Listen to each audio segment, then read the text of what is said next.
what's up, knife family? Sorry I haven't made a video in a while. If I still have any subscribers out there, I really appreciate it. If you're just catching this, subscribe to my channel and hit the like, thumbs up, and I'll make sure to be more consistent. But right now, the knife I want to talk to you guys about has got me, so excited. I like it so much that it finally got me to take the time to sit down and try to get a video out. I haven't seen a lot of people talking about it. It's starting to pop up a lot more now, but I really love this knife. I think it's underrated, and I think because of the type of materials and the texture and look of it, people are swaying away from it. But I believe that's a mistake. To me, this knife is the perfect EDC knife. I mean, there's probably better, I'm sure, but for me, this is my new favorite. It's just a great fidget knife. It's got so many different ways to open it, and they all work great. It's got a perfect detent.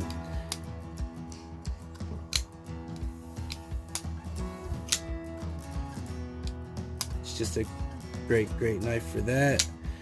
And then this 3-inch blade, or sorry, I should say a 3-inch cutting edge, is incredibly sharp behind the edge because of the grind. Okay, so you got this hollow grind here that comes down till it's incredibly thin behind the edge, and then it's 0.12 thick, so it's not real thick on the knife spine itself, but yet that grind still stays thick enough on the tip that you won't have to worry about breaking that tip off. Alright, this groove that matches on both sides, it's got a little bit of a sharpness to it, a little bit of a 90 degree, so even when you miss this hole here, you can still catch that with your finger meat there and still flick it out. The action's great, and it takes a little wiggle. I haven't messed with the pivot at all. I guarantee if I loosen that pivot just a hair, it would drop, but for me it's perfect. I don't want to change a thing on it. Like I said, that hollow grind makes it incredibly sharp. The D2 steel seems to be holding an edge really well. It doesn't seem to be a soft D2. It's definitely at a higher hard Rockwell. I've been cutting through carpet and tons of cardboard boxes, opening my VCT tiles, and it's still hair shaving sharp. I haven't blunted that edge at all. Okay, the handle, I know a lot of people, that's going to be their worries. It's FRN, so like the BUGOUT, it doesn't have liners. It only has the partial liner on the liner lock side for your thumb release there for your unlocking, and the rest is just a milled out FRN for weight, which is the other great thing about this. This is only 3 ounces. It's weight relieved. It's 1 inch wide, and it's contoured, as good as any knife handle can be. I mean, there's not a knife that's going to be more comfortable than this in the handle. The only hot spot you get at all is this pocket clip, and it just sits just right in that crease in your hand. You really don't know it's there. This thing is so comfortable. But as I was saying, being that it's FRN, you would worry about these, but the way they made them and as thick as they made them, they're not like BUGOUT. They don't feel like they're gonna break on you. I mean, as hard as I push, these don't move, they don't collapse in, they don't press, they're not flexible like the Benchmade BUGOUT is. Alright, so you got a lightweight knife with a really nice grind that's going to last you a long time on a D2 steel.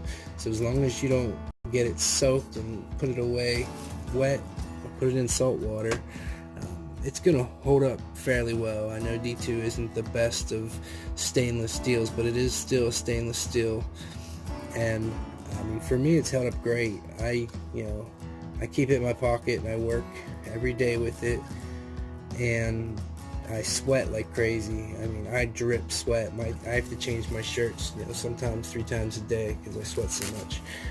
But I have no rust at all on this blade yet.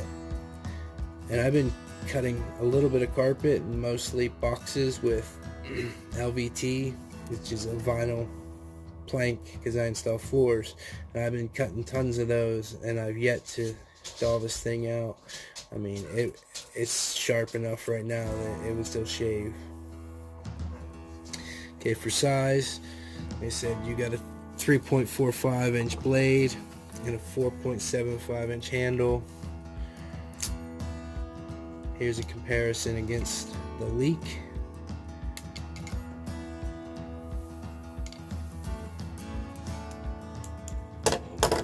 And here's it compared to the Gonzo or Firebird.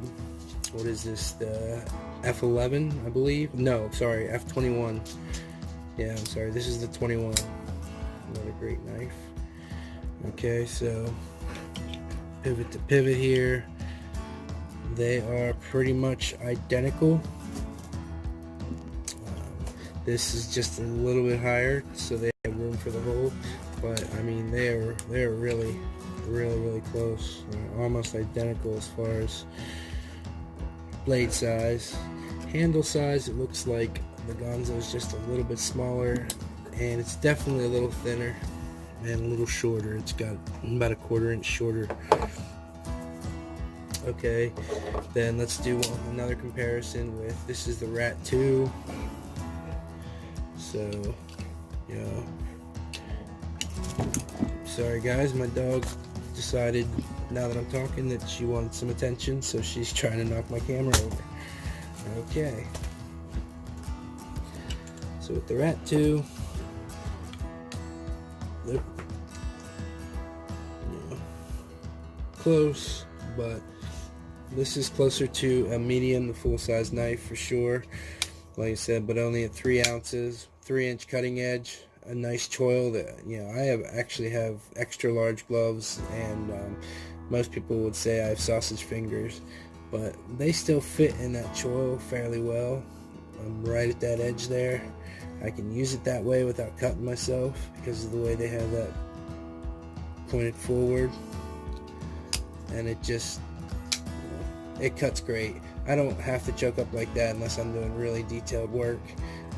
Like I said, and even the way, I don't know if you noticed that, but whenever you want to do some drag cuts that are real, you can grab that in those holes, and it works really well for doing your controlled cuts. Handles, got to be one of the most comfortable handles I've had. The Dragon Scale, I mean, it also looks really cool. Everybody's really impressed whenever I show this knife. And I don't get that often with non-knife people. They're always like, yeah, so what? It's another knife. But this one gets some oohs and ahs at least, which for a knife guy makes me a little happy. But not just for looks. This Dragon Scale is really a great texture. Once you're in, you're really locked in. But it's not sharp. It doesn't feel uncomfortable at all. All right, and then you have a blacked out titanium pocket clip. First time I've seen them do that, and it really seems to be holding up incredibly well. It hasn't got any pocket wear at all yet. And then you have a blacked out liner.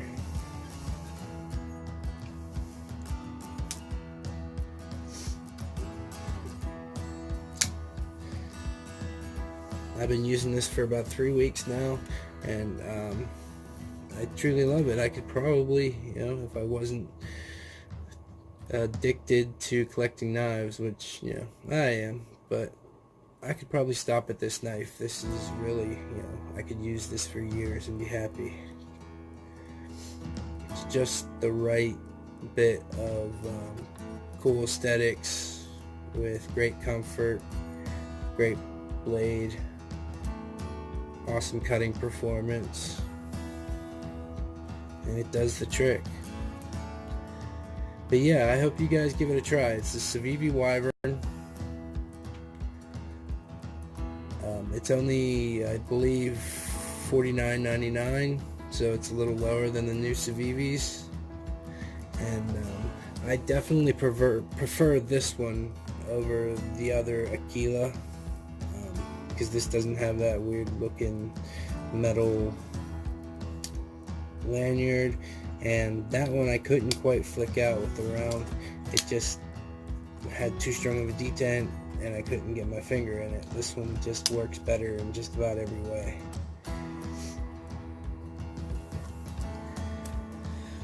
But I'll try to get some other reviews up. As you can tell, you know, this week and last week alone I've gotten a handful of knives, so I'll pick some of my favorites and try to get some videos out to you. So hit that subscribe button and give me a thumbs up. I'll keep trying to work on my videos. Thanks a lot, guys.